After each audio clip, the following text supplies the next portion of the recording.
Hi everyone, and welcome on another one of our virtual Yellowstone tours. It's an absolutely beautiful fall day. We had a couple of inches of snow the day before yesterday. The park is going to be absolutely deserted, and Trixie and I, you'll remember Trixie from one of our other virtual Yellowstone tours, the one where we went to Mystic Falls. Well, Trixie and I are on our way to try and find an owl that a friend of mine told me that she'd seen. In fact, I know she's seen it because she showed us a couple of pictures of it. We're driving into the park on our mission to find that elusive owl. You can probably hear, if you can't see, that the roads are pretty much snow and ice packed. Yesterday morning, Park Service actually had all the roads in the park closed because of the snow and the ice. Temperatures have been pretty low. They've risen quite a bit now. It was -2 Fahrenheit when I woke up this morning. So what's that, about -18.5 Celsius, although the temperature has increased to 24 degrees Fahrenheit if the temperature indicator on the car is to be believed. And that is about -5 degrees Celsius. Hi everyone, back at Gibbon Falls.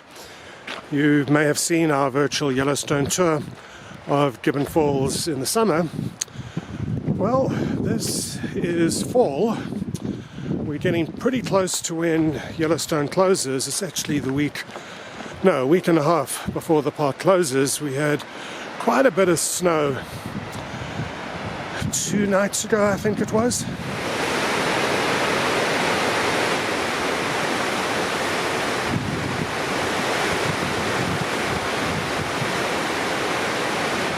This is what's called the lower overlook of Gibbon Falls.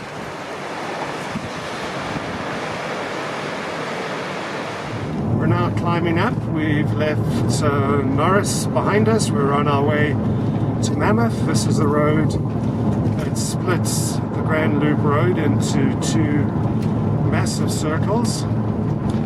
And as I mentioned before, I think it was on the Gibbon Falls video, the canyon area, the Grand Canyon of the Yellowstone area is up at well over 8,000 feet. So I would expect the snow to continue increasing. You can see it's fairly deep off on the sides, and there's quite a bit of snow and ice when there's trees to our right, to the south, shielding the road from the sun.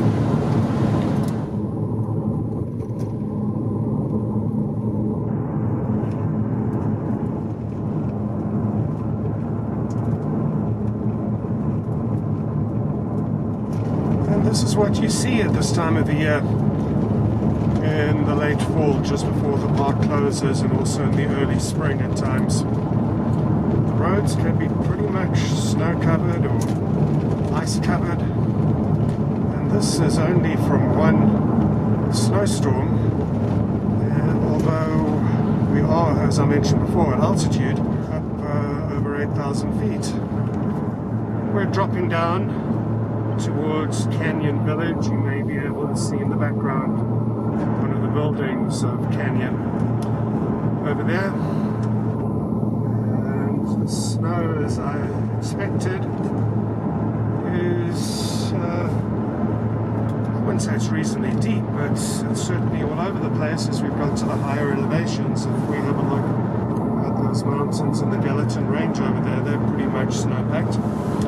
So we've come all the way up to Canyon in our hunt for this owl, and at Canyon we are going to be turning right or south and passing the turnoffs to Grand Canyon of Yellowstone, which you can see in various of our virtual Yellowstone tours.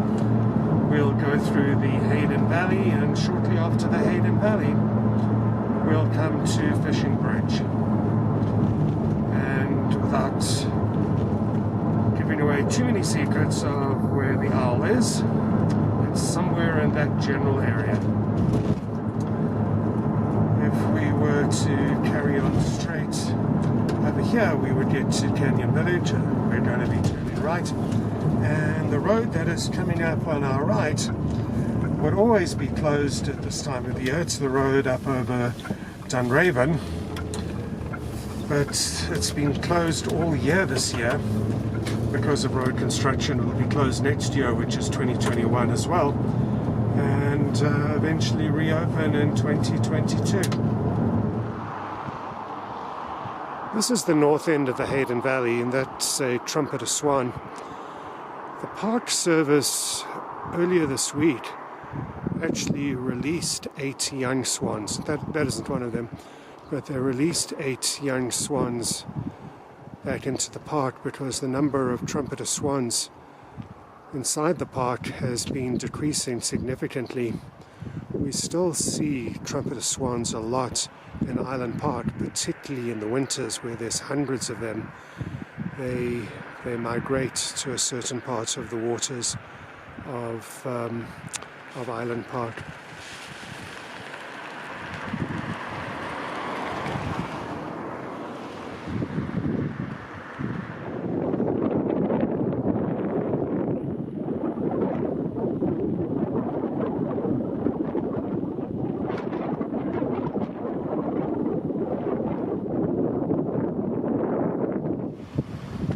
And we're still on our way to find the owl. That's a raven here. Some people think they're crows. We don't really get many crows here in Yellowstone National Park, but there are tons and tons of ravens. This is one of my favorite viewpoints in the entire park. This is the Hayden Valley. The Hayden Valley measures about 7 miles by 7 miles. And most of it's this is an area that gets most exposed to people because you've got such great lines of sight over the Yellowstone River and into these valleys. The Yellowstone Lake actually came up to here once upon a time, and it deposited a type of silt and clay here, and this is why we don't really see any trees I know we see the trees here, but in the flat area, particularly on that side over there, if you look at that white wolf video that we have in our channel, you'll see what I mean.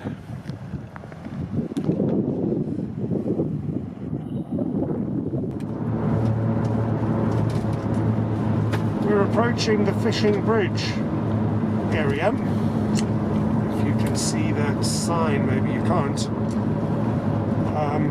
The road that heads off to the left goes over Fishing Bridge, and it will eventually take you to the east entrance into Cody, Wyoming, and straight we'll eventually land up at West Thumb.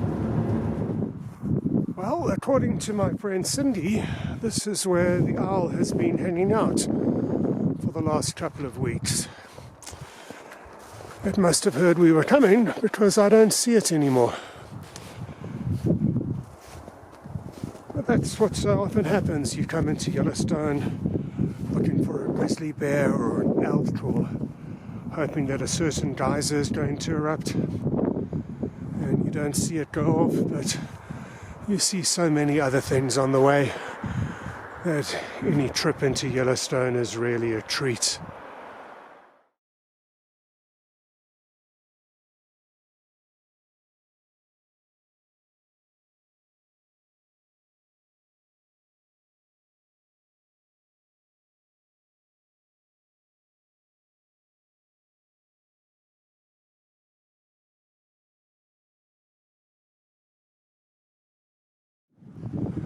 Well, we didn't get to see an owl, but if it's any consolation, there's a buffalo across the road.